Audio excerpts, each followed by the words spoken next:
Hi, folks. Welcome to another week and another installment of our For Art's Sake series on avant-garde cinema. Today, I want to look at a film from 1963 called Mothlight. And I really want to continue in this series to emphasize that avant-garde cinema is a kind of research, really, not just a kind of film designed to be enjoyed. In fact, often it's not designed to be enjoyed. It's not designed to be entertaining, but rather as research.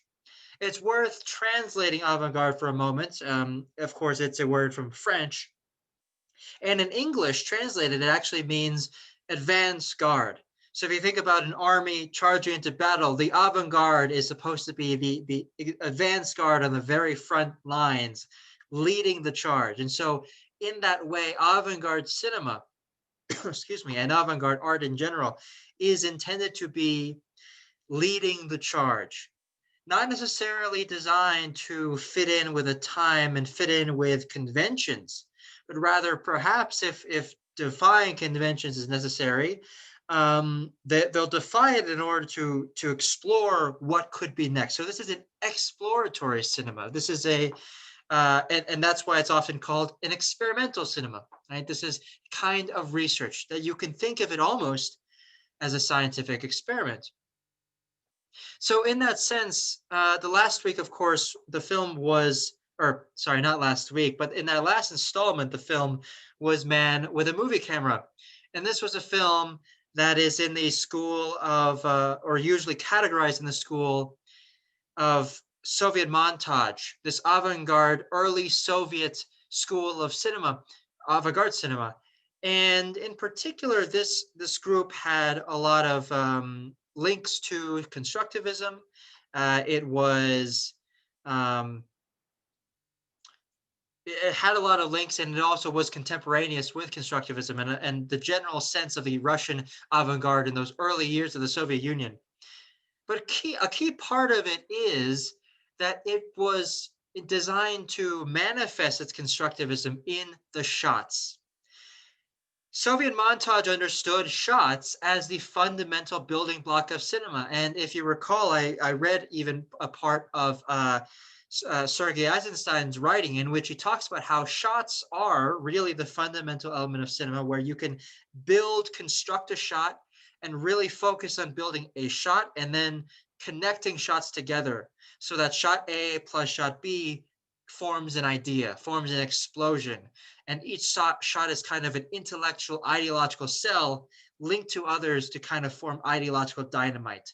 And we saw an example of that in a short scene from Eisenstein's landmark, quite avant-garde film Strike, although I wanted to focus on the even more avant-garde Jiga Vertov's Man with a Movie Camera.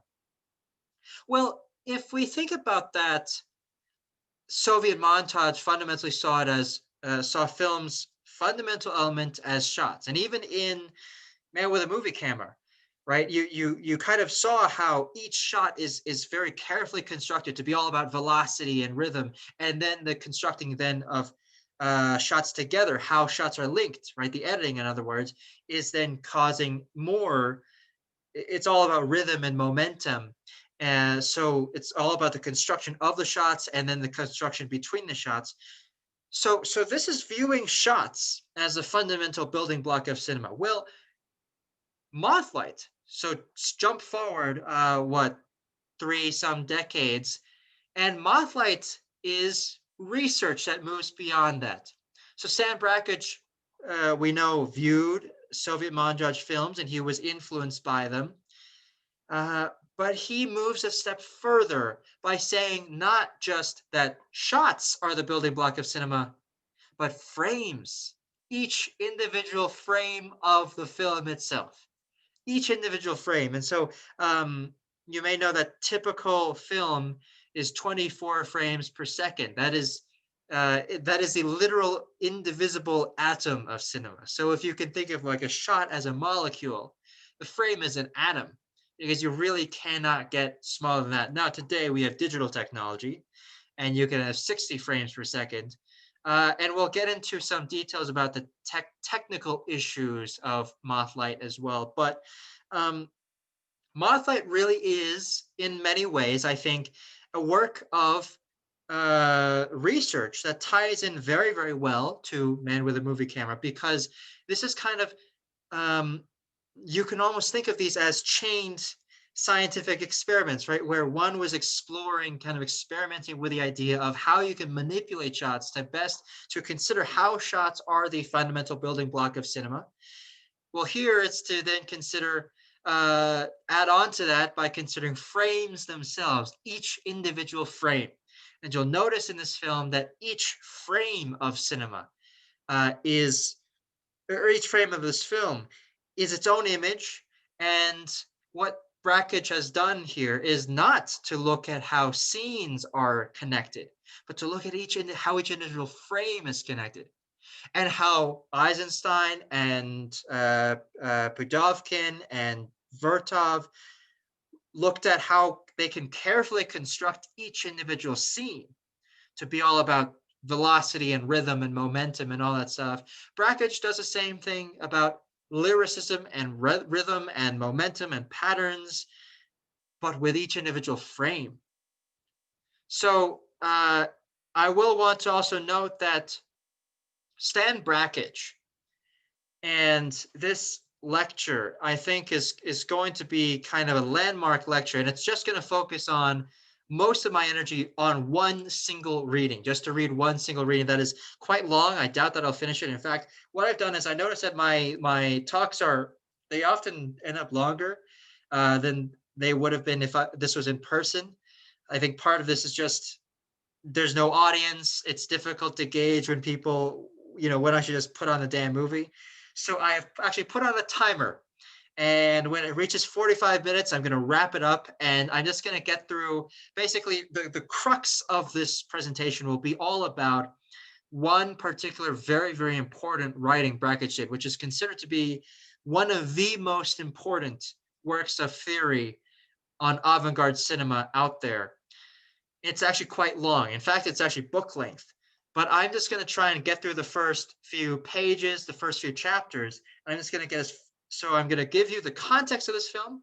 I start out with a historical context. I'm going to move into an introduction that was written about this theoretical work I'm going to read, and then written by a major avant-garde film scholar. But then I'm just going to launch into that theoretical work, and I'm going to try something experimental because it is a famously difficult to understand work. In fact, I think no one really truly understands every single bit. It is very ambiguous at some points. And so I'm going to try to just read one paragraph at a time and then try and explain the paragraph that I just read. So this will have to sacrifice some of the flow of the text. It's a very poetic text, so it's unfortunate. So I highly recommend that when I get to it, you go, don't, after you hear myself kind of annotate it, go read it yourself, because it is such a poetic text. It deserves to be read just within its own flow. But for the sake of understanding, I'm going to sacrifice some of that flow and try to make sure that you guys can understand as much as you can. But like I said, there are some parts that I just can't explain. There's some parts that are very difficult to explain. Now, I will say that there's actually an annotated version of this text that has come out in a book form that tries to explain it very well. And the text is called Metaphors Metaphors from Vision, and we'll get to it in a second or later in the presentation. But I will just plug the book. Unfortunately, I don't have the book. And so this presentation would have been very, very easy to make if I just had the book and I just read from the annotations. But I don't have the book, so I'm just going to have to annotate it myself. Finally, I'm going to give just a few minutes at the end to talk briefly about the technical making of the film, and to try and understand how Brakhage's theory applies to this film in particular, Mothlight. And so in part because Brakhage wrote one of the most important and widely referenced revered texts of avant-garde film theory, he is kind of considered, if we could consider avant-garde cinema alone as an art form separate from cinema, then Stan Brakhage would kind of be the Shakespeare or the Picasso of avant-garde cinema. He is kind of the Ur character that everyone reveres. And if there's one name in avant-garde cinema that you should take away, it is Stan Brakhage. Sadly, he's actually not as well known. It's a weird case where Dziga Vertov is actually more famous, and so is Luis Buñuel, but Stan Brakhage is far more respected and revered. And if Stan Brakhage is the Picasso of avant-garde cinema, then Mothlight is his Guernica. It is his masterpiece. It is definitely his most viewed film. So with that, I'm going to delve in and talk about the historical context of this film. So it was made in 1963, and it's important to realize why Stan Brakhage, why avant-garde film, why Mothlight?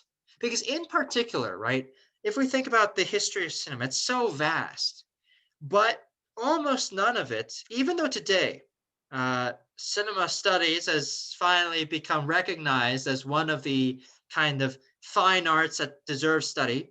And if you go to art history departments in universities across America, or your literature departments, they're going to study cinema in literature, formal literature and art history departments as well. And so they have decided that is cinema is worthy of study.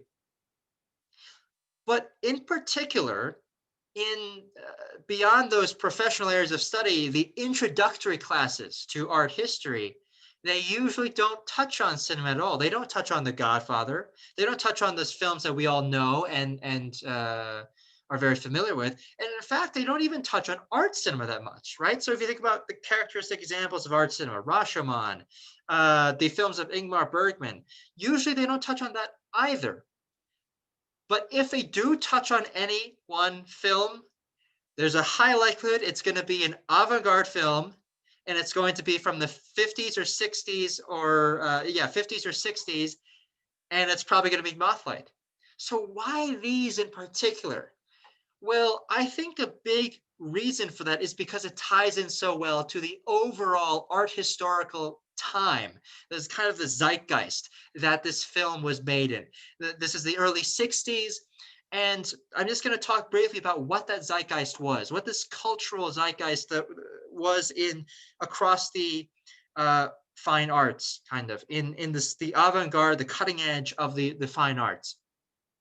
And to talk about that, we have to understand the landscape of post-war art in the United States.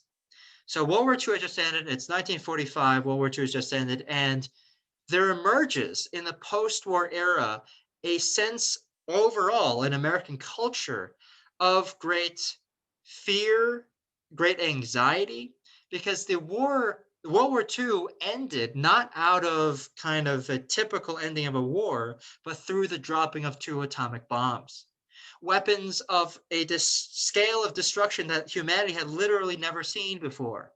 And this brought this kind of nuclear panic around the world, a sense of doom, a sense of apocalypse that would really, since that time, since the end of World War II, come to define really our entire era up until now, this sense of anxiety as to what happens next. And it is in this context that there emerges in the United States a kind of art that is kind of modernism, the late phase of modernism.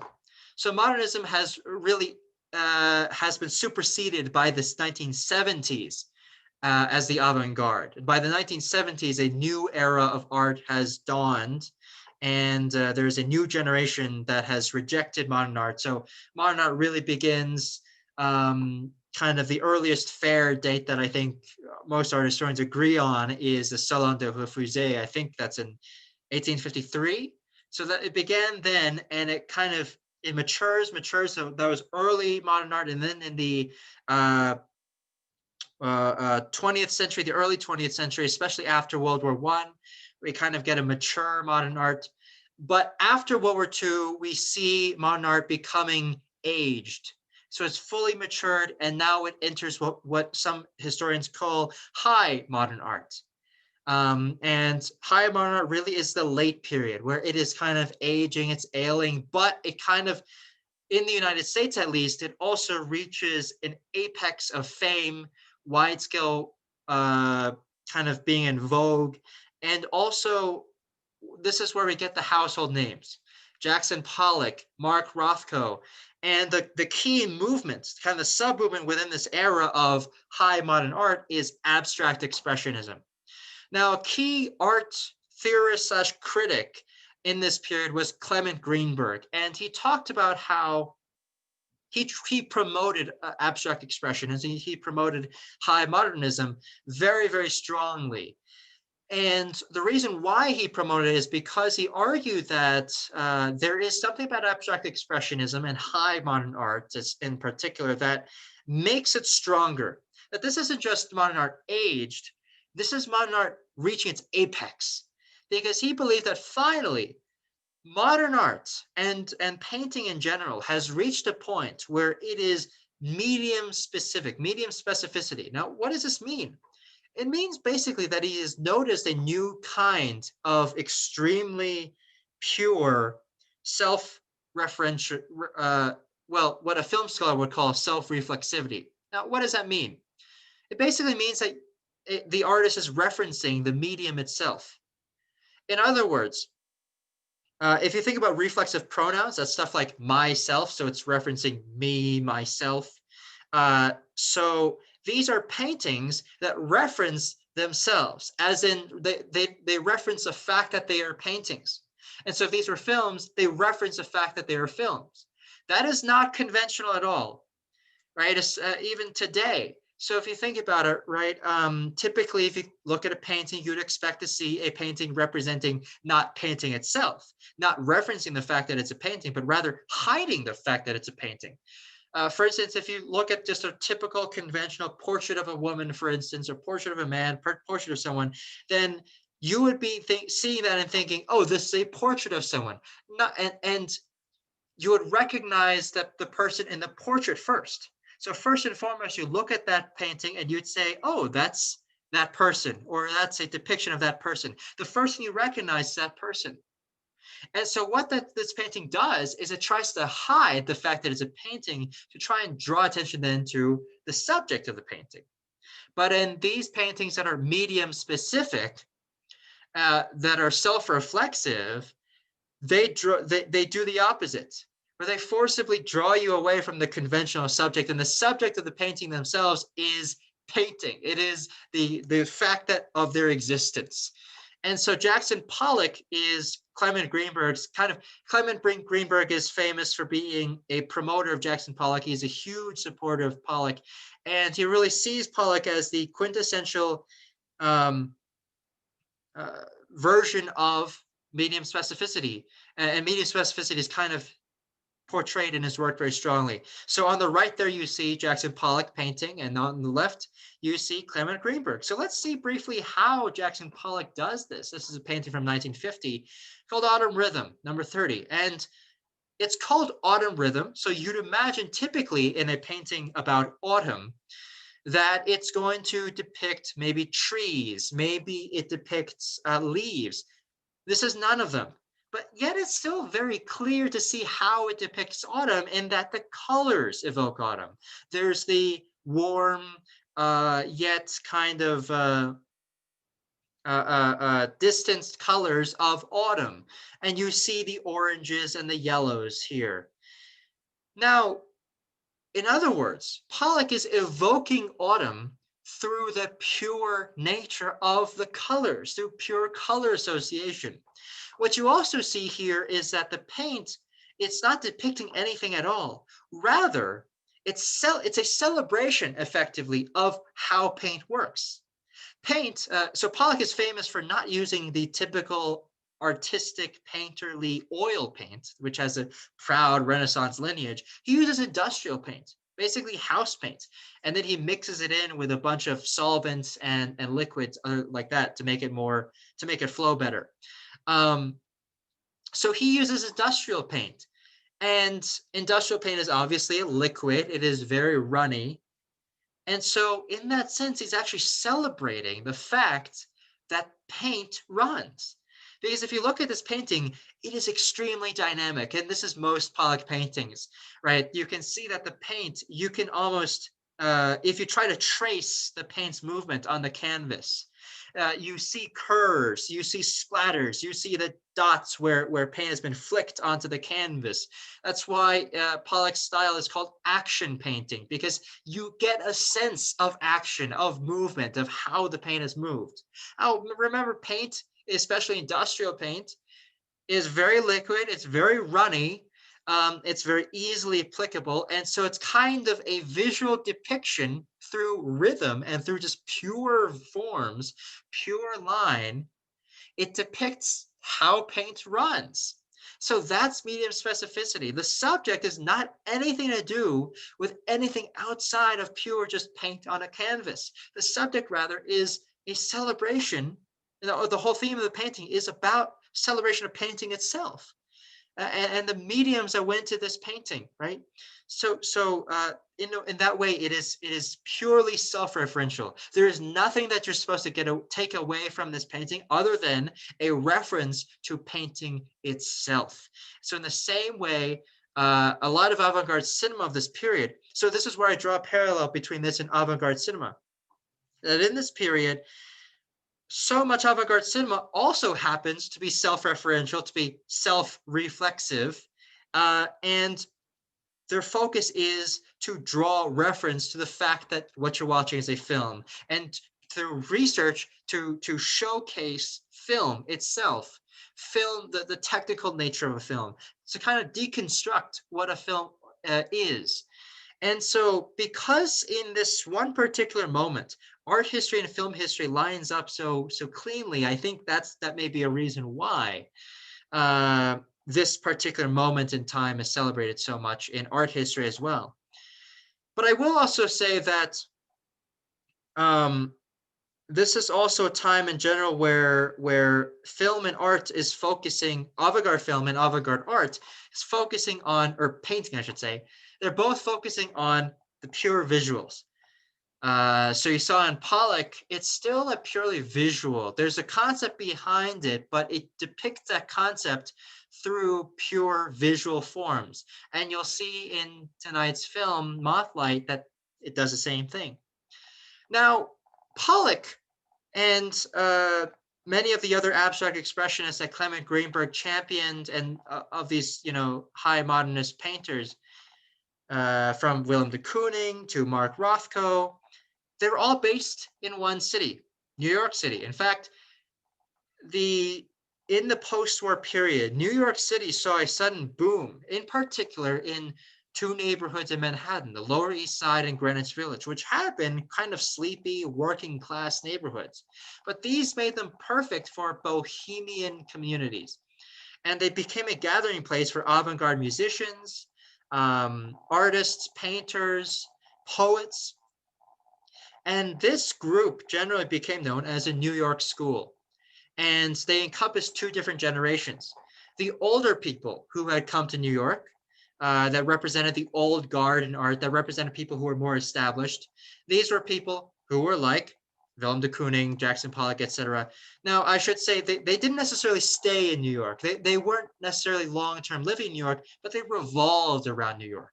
So maybe they were living in Connecticut, or maybe they're traveling around, but they kind of always came back to New York. New York City was the center of their lives, and especially Greenwich Village in the Lower East Side, Chelsea, Soho, these lower Manhattan areas that were once very lower class, or not lower class, working class, and thus perfect place because of low rents,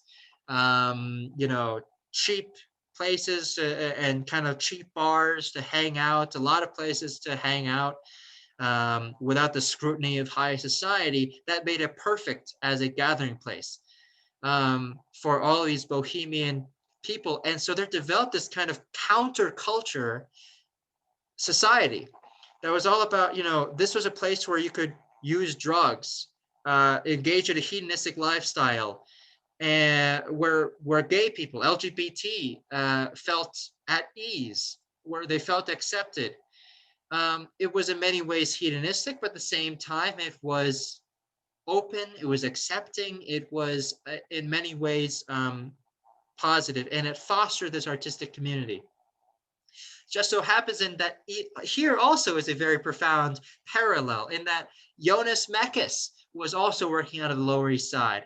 And if you recall to Jonas Mekas' manifesto, he writes that like he doesn't want recognition that these artists are just, or the artists who made avant-garde films, they just made these films as friends, right? Because they were this community of friends. That's true to a degree, in that this was the kind of convivial, open nature of the New York school that congregated around Greenwich Village and the Lower East Side. But at the same time, it's kind of not true because Jonas, in the sense that Jonas Mekas absolutely did seek more recognition for avant-garde film.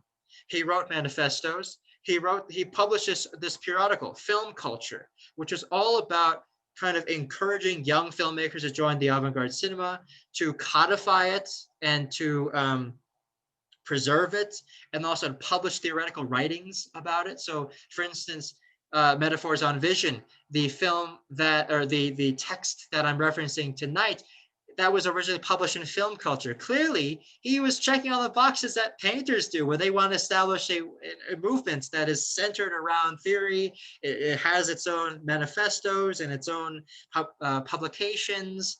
It has its own city, New York City. And Mekas was very strong about encouraging filmmakers to come to the Lower East Side, to come to New York City and kind of establish this filmmaking collective in New York City. Although I should mention that Mekas also promoted folks on the West Coast as well. But anyway, so Mekas was absolutely part of this old guard 1950s post-war avant-garde scene that encompassed really all of the arts in New York City. That was hedonistic, it was counterculture, it was open. At the same time, he was also part of the new guard. So in the 60s, we saw a new generation come in, younger. They challenged modern art, and even though they created a new era of art, which is contemporary art. And so one example of these people is shown here, right? Andy Warhol. So in this photo, you actually see Jonas Mekas on the left, and he's sitting with Andy Warhol, and they actually worked together. Jonas Mekas was someone who was also big on trying to convince successfully Andy Warhol to join, to make avant-garde films of his own. So this new guard, Andy Warhol was one of this generation who then came to New York City and actually challenged modernism. They're younger and they established a new era in art. But actually, they were still in New York, and so it's interesting because the old guard and the new guard, these new kids on the block, they kind of rubbed shoulders, right? They knew each other and they were in the same community, in the same area. So that's kind of the historical context of this period. There's counterculture, there's leftist politics that's in this group, and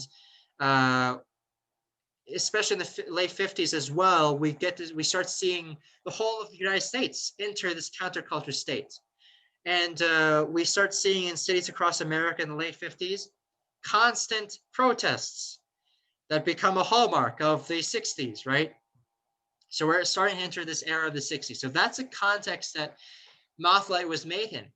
So in this context, and so I think you'll notice also that Mothlight, by the way, is very abstract. It's totally an abstract film. There is no narrative. There are no characters.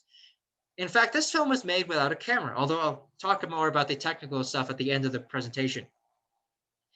Mothlight, so you can see that also Mothlight formally even takes a lot of formal cues, visual cues from abstract art, the kind of stuff that was being made by the abstract expressionists and the high modernists, right?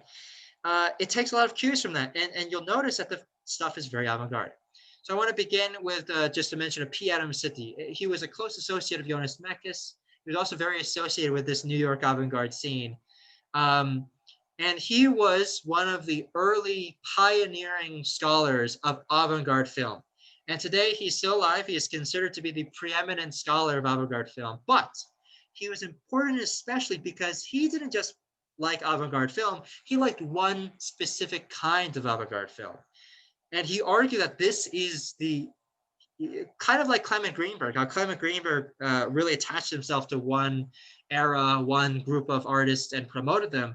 Similarly, P. Adam Sidney promoted what he felt was a new, strong current tendency at the time in avant-garde cinema, and one that was extremely exciting. And he called it visionary film. And visionary film, like modernism, is an era. It expanded over a set of movements. And visionary film is hard to define. He coined this term through a book that he considered to be both a theoretical text, well, it is both a theoretical text and a historical text. And today it's still a widely read history of avant-garde cinema, but it specifically comes from his perspective that visionary film is the best kind of avant-garde cinema. And he saw it as kind of, it is a cinema that is purely visual. It's a little bit harder to define, but it is purely visual. It is, it focuses on the visual aspect, and it is also very important to be self-reflexive for visionary film. It is films that kind of manipulate cinema itself, that don't just kind of reference the nature of film, but also exploit it to debunk or kind of deconstruct cinema and thus analyze it. And it was also something for him that was specifically counterculture. Now, visionary film, he believes is, and so his book as a history of avant-garde film actually begins not with the beginning of avant-garde film, which actually begins way before when he starts the book. It actually begins with Maya Deren, who is, he believes to have been the first filmmaker to begin to explore visionary film. Anyway, visionary film is actually no longer the dominant strain in avant-garde cinema today. Avant-garde cinema has moved on. I'll just say briefly that there was a movement in the 80s of, again, a new generation, younger avant-garde filmmakers, younger avant-garde artists who looked at visionary film, looked at kind of the modernist, high modernist films that people like Stan Brakhage made, and they said, wait a second, these are apolitical. You may say that this is counterculture, but it doesn't reference directly the political problems that we're seeing.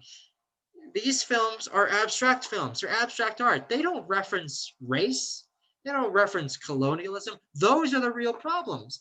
And so you saw a new movement of video arts, this new kind of avant-garde cinema that ironically is actually, in this case, it's an avant-garde cinema that I think is more referenced in art history than in cinema history. But anyway, so that's just an introduction of who P. Adam Sidney is. And I reference this because P. Adam Sidney was particularly a champion of Stan Brakhage. And he wrote in 2017 a very short introduction to try and kind of bring metaphors on vision, which is the key text that Brakhage wrote again, back into the public light. He wanted to reintroduce it. And so the article is called Reintroducing Metaphors on Vision. It's very brief. And he wanted to basically say, just to give a quick introduction to try and help people who are delving into this work understand what they're getting into, to know some of the key points, and also to summarize it, to kind of pre-clear some of the key points to us. And so I'll read it now. As he was entering his artistic maturity, barely a decade after making his first film, Stan Brakhage published Metaphors on Vision, 1963. It was then, and still remains, the most radical work of film theory. Remember, P. Adam Sidney, he has his own opinion that visionary film is the best, so, this is, of course, his opinion. In it, Brakhage repudiated all the dominant categories of cinematic poetics: shots, montage, scripts, sound, plot, actors, mise-en-scène, depth of field, lenses. None has a place in his polemical concept of cinematic vision. His analysis of the camera eye and the ideological baggage that comes with various kinds of equipment and film theaters, preceded by at least 5 years of first formulations of the apparatus theory emanating from France after 1968, which would come to dominate academic film studies in the United States in the 70s. Between 1953 and 1956, his book and the films he made while writing it transformed the way young American avant-garde filmmakers thought about their art. Whereas Maya Deren had initiated the theory of the American avant-garde cinema by accepting the filmic apparatus as a given and extolling its objective rendering of reality, Brakhage decried its ideological manipulations urging filmmakers to wrestle with optic and mechanical norms in order to approximate their idiosyncratic visual experiences. In the initial chapters, Brakhage addresses himself to the status of cinematic iconography in a polemic against fear, metaphors on vision, and an essay about the constrictions of the filmic apparatus, the camera eye. Behind these early passages are an implied set of convictions. One, the eyes are always moving, scanning in response to all visual stimuli. Two, vision never stops. The eyes see phosphenes when closed and dreams when asleep. Three, the names for things and for sensible qualities blunt our vision to nuances and varieties in the visible world. Four, normative religion hypostatizes the power of language over sight. In the beginning was the word, in order to legislate behavior through fear. Five, the only self-conscious and aesthetically responsible use of language is poetry. Six, although through an educated and comprehensive encounter with literature and art, only through an educated and comprehensive encounter with literature and art can a visual artist hope to gain release from the dominance of language over seeing. There can be no naive, untutored vision. And seven, the artist is repeatedly challenged to sacrifice the gratifications of the ego and the will to the unpredictable demands of artistic inspiration. In addition to these chapters, Metaphors on Vision reflects and contains excerpts from the filmmaker's massive correspondence with the poets he admired: Robert Duncan, Charles Olson, Parker Tyler, Robert Kelly, and Michael McClure. The spirits of both Gertrude Stein and Ezra Pound haunt this difficult text, which is written in dense, pun-encrusted language to keep the reader from ever forgetting the barrier of language every theory of vision confronts. So this is a difficult text. There's puns in it. There's wordplay and then quotes from poets. But without further ado, well, actually, briefly, just to briefly introduce this some more, Brakhage talks about a really revolutionary idea, which is that what is green? What is blue? What is red? What is color? Are color really defined by how we understand them right now? Or perhaps there's infinite colors in the world. There's infinite colors, but suddenly we collapse them and we destroy them. And the way that we destroy them is with words. For instance, if a baby is crawling in a field of grass, they're going to see grass that's all thousands of different shades of green. And to a baby, they are thousands of different shades of green. But to us, we point to that same lawn and we say, that's a green lawn. We don't say that's a lawn of thousands of shades of green. We conflate all of those colors into one single color, green. So in that sense, Brakhage believes that language destroys vision. Language destroys images. And so he says, let's go back to pure images, no language at all, a pure visual language. So I'll read now from Metaphors on Vision, 1963. Imagine an eye unruled by man-made laws of perspective, an eye unprejudiced by compositional logic, an eye which does not respond to the name of everything, but which must know each object encountered in life through an adventure of perception. How many colors are there in a field of grass to the crawling baby unaware of green? How many rainbows can light create for the untutored eye? How aware of variations in heat waves can that eye be? Imagine a world alive with incomprehensible objects and shimmering with an endless variety of movement in innumerable gradations of color. Imagine a world before beginning was the word. So real quick, that was the first paragraph to explain beginning was the word. He's quoting the Bible. The Bible says something along the lines of like, in the beginning was the word and the word was God. Something like that. So this is talking about, the creation of the universe, and that when the universe was created, language was the first thing introduced to the universe. But Brakhage says, no, that is to him heresy to his own religion. So he quotes the Bible, a text of organized religion, and he says, this is evidence. This is evidence that we are subjecting the world to the unnatural rule of language, as language is man-made. So continue on. To see is to retain, to behold. Elimination of all fear is in sight, which must be aimed for. Once vision may have been given, that which seems inherent in the infant's eye, an eye which reflects the loss of innocence more eloquently than any other human feature, an eye which soon learns to classify sights, an eye which mirrors the movement of the individual toward death by its increasing inability to see. So he's saying, of course, that if we can see clearly without the encumbrances, we would be able to understand the world better. And uh, but the eye is so powerful, and evidence of that power is in one sense that as we get older, to move toward death, the eye also weakens, and we're able to see less and less, right? Less and less clearly. But one can never go back, not even in imagination. After the loss of innocence, only the ultimate of knowledge can balance the wobbling pivot. Yet I suggest there is a pursuit of knowledge foreign to language and founded upon visual communication, original and deepest sense of the word. I think that's self-explanatory, so I'll go on. Suppose the vision of the saint and the artist be an increased ability to see. Vision allows so-called hallucination to enter the realm of perception, allowing that mankind always finds derogatory terminology for that which doesn't appear to be readily usable.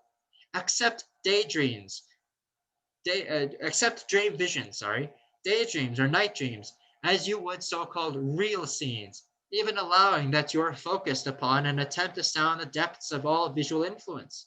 There is no need for the mind's eye to be deadened after infancy, yet in these times, the development of visual understanding is almost universally forsaken. So basically, just saying that our vision should also be understood to include our mind's eye through dreams, daydreams, that kind of stuff. This is an age which has no symbol for death other than skull and bones of one stage of decomposition. And it is an age which lives in fear of total annihilation. It is a time haunted by sexual sterility, yet almost universally incapable of perceiving the phallic nature of every destructive manifestation of itself. It is an age which artificially seeks to project itself materialistically into abstract space and to fulfill itself mechanically because it has blinded itself to almost all external reality within eyesight and to the organic awareness of even the physical movement properties of its own perceptibility. The earliest cave paintings discovered demonstrates that primitive man had a greater understanding than we do that the object of fear must be objectified. The entire history of erotic magic is one of possession of fear through holding it. The ultimate searching visualization has been directed toward God out of the deepest possible human understanding that there can be no ultimate love where there is fear. Yet in this contemporary time, how many of us even struggle to deeply perceive our own children? Okay, so that is complicated, right? So he's saying that, society is so focused on all of these pursuits, yet it fails to understand. At least this is my interpretation. This is a very difficult paragraph.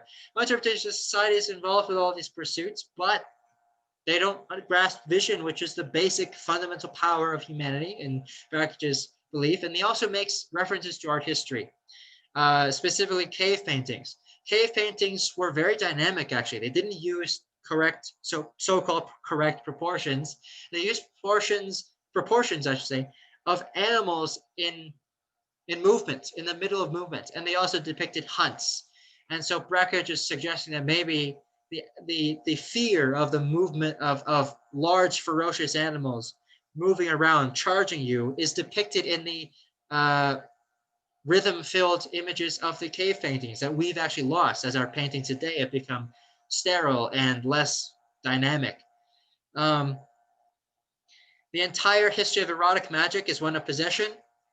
So, it is often said that sexual power is symbolized, especially in art and culture, through ownership. But that's what he calls magic. I'm not sure what he's referencing, and but I think possession is in that sense. Anyway, I'll continue. The artist has carried the tradition of visual and visualization down the ages. In the present time, a very few continued the process of visual perception in its deepest sense and transformed their inspirations into cinematic experiences. They create a new language made possible by the moving picture image. They create where fear before them has created the greatest necessity. They are essentially preoccupied by and deal imagistically with birth, sex, death, and the search for God. So he's saying here that this kind of visionary film, to think back to Piano City, this kind of visionary film avant-garde in particular, where you focus entirely on pure visual images and ideas, is something spiritual. By investigating images, you are investigating that which is the work of God. Indeed, the Bible says, let there be light. Light is associated with God, and light is what creates images. And so in that sense, investigating the image, investigating the visual and what's created by light. And if you think also about how a film would have worked back then, a film projector projects a very bright light through through the film. It's investigating light, which is associated theologically, intrinsically with God. And that's actually not bringing it too far. That might sound like I'm bringing it too far. Mothlight in particular is famous for its use of light. So, and in particular, it's like exploitation of how light comes through the film strip. So I think I just have time to read two more paragraphs. I just really want to read the next two paragraphs because they're so beautiful, but also baffling. So begins actually chapter 2. The camera eye. Oh, transparent hallucination, superimposition of image, mirage of movement, heroine of 1001 nights. Scheherazade must surely be the muse of this art. You obstruct the light, muddle this pure white beaded screen. It perspires with your shuffling patterns. Only the spectators, the unbelievers who attend the carpeted temples where coffee and paintings are served, think your spirit is in the illuminated occasion, mistaking your sweaty, flaring, rectangular body for more than it is. The devout who break popcorn together in your humblest double-feature services know that you are still being born. Search for your spirit in their dreams, and dare only dream when in contact with your electrical reflection. Unknowingly as innocent, they await the priests of this new religion, those who can stir cinematic entrails divinely.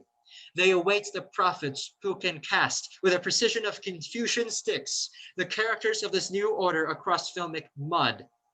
Being innocent, they do not consciously know that this church too is corrupt, but they react with counter-hallucinations, believing in the stars and themselves among these Los Angelic orders. Of themselves, they will never recognize what they are awaiting. Their footsteps, the dumb drum which destroys cinema. They are having the dream piped into their homes, the destruction of the romance through marriage, etc. What a beautiful passage. Basically, he is talking about narrative cinema, the Hollywood cinema. So he's talking about, breaking popcorn, double features, this beaded white screen. That is the movie theater, the multiplex. People are coming into the theaters, eating popcorn, watching the fun narrative films. And he's saying that this is heresy. This is false. Right? This is kind of putting people into enjoying something that's just a distraction. So moving on, for time's sake. So the money vendors have been at it again. To the catacombs then, or rather plant the seed deeper in the undergrounds beyond false nourishing of sewage waters. Let it draw nourishment from hidden uprising springs channeled by gods. Let there be no cavernous congregations, but only the network of individual channels, that narrowed vision which splits beams beyond rainbow and into the unknown dimensions. To those who had their freedom and allow the distant to come to you, and when mountains are moving, you will find no fat in this prose. Forget ideology, for film unborn as it has, no language speaks like an aborigine. Monotonous rhetoric. Abandon aesthetics, the moving picture image without religious foundations, let alone the cathedral, the art form. starts its search for God with only the danger of accepting an architectural inheritance from the categorized 7 other arts, its sins, and closing the circle, stylist circle, therefore 0. Negates technique, for film, like America, has not been discovered yet, and mechanization, in the deepest possible sense of the word, traps both beyond measuring even chances. Chances are these twined searches may someday orbit about the same central negation. Let film be. It is something becoming. The above being for creator and spectator alike in searching an ideal of religion where all are priests, both giving and receiving, or witch doctors, or better, witches, or, oh, for the unnameable. Okay, so it is just a beautiful amount of delirium there. So he references the categorized 7. In this period, a lot of filmmakers were trying to, especially art filmmakers, were trying to find ways to differentiate film from the other arts and to try to define art as the so-called 7th art. Sorry, film as a 7th art. And so basically they believed that film wasn't being taken seriously as a high art form, as a major art form. And so they tried to call it the 7th art, try and put in the same league as the other arts. And so I won't try and remember what the other 6 arts were supposed to be again, but that's that. But he also says, throw away the right way to make film, this true art, this pure filmic art, is not to try and tell stories. Throw away stories. Throw away all of those Hollywood tools. In fact, throw away any kind of disciplined filmmaking. Throw away technique. Throw away any kind of film language. Throw away, you go to film school to learn how to hold a camera, how to block a scene. Forget all of those. Just let the camera flow. Let images capture however they are. Embrace mistakes, so-called. And that is true film. And so he says, negate technique and make it kind of 0, which is he's saying, go back to nothing. Just capture a kind of abstract cinema that is pure image. So with that, I'll end that. I highly recommend you go and read Metaphors on Vision. It is a beautiful, beautiful work. But anyway, I'll close by just talking about how this is a brief film, very, very brief film. So watch it a few times. Don't just watch it once. Actually, I would suggest. And I want to briefly talk about technique. So briefly, today we don't use film strips anymore, but let's talk about how film strips used to work. The physical film medium, right? So basically you had a projector, and the projector is a very, very bright bulb, and then the projector, that bulb shoots light out, and the light hits one of this clear plastic, which we call the substrate. On top of the clear plastic is a chemical compound or a chemical concoction, which we call the emulsion. And the emulsion is going to be colored, and so the light coming through will magnify what is on the emulsion and blow it up to encompass the entire screen. And the film is these plastic strips with a chemical on top, and you see these holes. Those are called sprocket holes. And so the projector actually has this arm, a mechanical arm that pulls the film down. And so you can see here, this is a real copy of Mothlight on the film strip. And most of the film is actually just blank film. It is not, so yeah, it is blank film. So the light actually just passes through. Really, the best way to see this would have been on an actual film projector, but obviously, we can't do that. But so let me just briefly say how Brakhage made this film. I think, and well, first I should say why. I think a lot of time when people watch this film, they're like, "Oh, come on, what was that? There's no story here. This is bullshit, right? I want to get a story." And then they're going to be like, "My 3-year-old could have made that. My 3-year-old could just, dump some leaves on a film strip." No, they couldn't.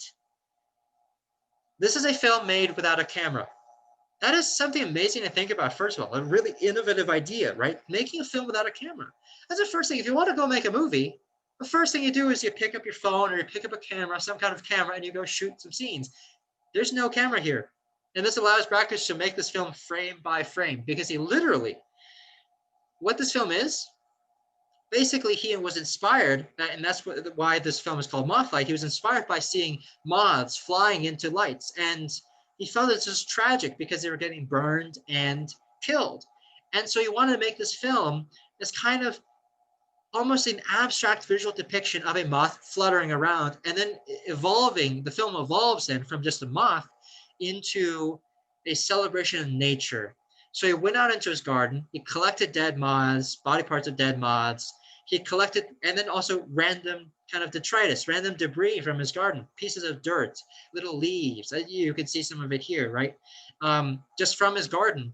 And he took around 100 feet of film, and then he went painstakingly, frame by frame. I can almost imagine taking tweezers, putting each individual piece down onto the film. And then he took mylar tape, which is basically thick plastic tape, to hold these down onto the film strip, and then taped them down, each individual piece, for 100 feet.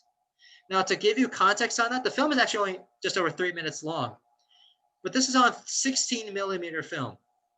Now, you see these sprocket holes. Between what 16 millimeter film means is that between two of those sprocket holes is 16 millimeters. So he had to carefully engineer frame after frame, because he had to make sure that the film would look the way that he wanted to when it would be played. And so he had to be very careful where each piece starts and ends. So if you look at the moth wings, for instance, here, they quite clearly are carefully placed so that the moth wing goes from the beginning of a frame to the end of a frame, because you can see that they're placed in between those sprocket holes, or sometimes in between, multiple sprocket holes, right? So this was a careful, painstaking process. 16 millimeters per frame, over 100 feet. It's a lot of frames. And this was painstaking. I cannot imagine making this film, the sheer amount of work that goes into this. Just taking tweezers, getting this individual piece, and it has to be in a pattern. What you'll notice is that Brakhage is hugely into poetry, and he sees this film as a lyrical, poetic film, a piece of film poetry, in that, like poetry, it has meter, it has rhythm, it has rhyme, in that there are patterns to this film. You'll see that it moves between sections. There is a moth section, there's a leaf section, and the leaves kind of move in certain patterns. They go from one side of the screen to the other. He had to engineer that. He had to engineer that over frame by frame, carefully fixing the tape. And what's so fascinating is that this film removes the line between what is depicted in the film and what the film actually has. So, for instance, if a film, remember, all a film strip is a piece of plastic with chemicals on it. And when you watch it projected on the screen, you don't see the chemicals, you see characters. Scholars call this divide a sign. And basically the sign has two parts. It has a signified and a signifier. So what is being signified, if you're to watch, say, a film and there's a character on the screen, the character is signified, but the signifier has nothing to do with the character at all. It is literally just chemicals. It is, chemicals that don't have any, the chemicals don't know what the plot is. The chemicals don't know who the character is. And yet those chemicals produce a character. This film, fascinatingly, there is no character, there is no story. The characters on the screen are what is actually physically on the strip. And so there is no signified, effectively. It is totally signifier. That is absolutely fascinating, because try to think about another film that does that. There aren't many, right? There aren't many that investigates that. That's kind of a kind of research that does something that people didn't do. At the same time, it complicates it. It kind of asks a very interesting question, because it's not actually about what's on the film. The original copy of this film that Stan Brakhage made, yes, that was actually physical leaves, physical moth body parts, physical pieces of debris on the film, affixed to the film. But it's impossible to run that through a projector. I mean, because you've got uneven stuff, right? So he actually had to bring that film, and this was of great technical difficulty. He actually had to bring it to what's called an optical printer, which basically takes the images on a piece of film and then copies them to another piece of film. so that the film could actually be run through projectors, and then he could copy the film also so that there could be multiple copies. Uh, but as you can imagine, running this through any kind of machine with literally just like leaves taped on top of this film strip is not an easy task. But somehow he was able to do it. And you can see, how the result is fascinating. There's a lyrical movement of leaves and is engineered frame by frame. This is truly handmade cinema, independent cinema. And I think it totally goes to Brakhage's theories that this is a kind of cinema that is pure visuals, it is pure pattern. Even Man with a Movie Camera, you could argue that there is some sort of narrative there, that because it does depict a town over the course of a day. There is zero narrative here. There is no way that you can find any narrative.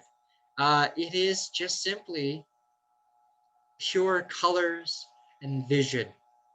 So with that, I hope you enjoy Mothlight. I hope you give it a conscientious and thoughtful glance, and I hope you think about these ideas and theory, the context that this film was made in, avant-garde film in general, and research, how avant-garde film can function as research, how it kind of moves a step further and asks more questions, how now the movie camera asks some questions, and then this answers those questions by asking more questions. And I hope you can think about this and enjoy this film. And I hope you won't be one of the many who go, "Oh, my 3-year-old can make this." Obviously, looking at how this film was made, they can't.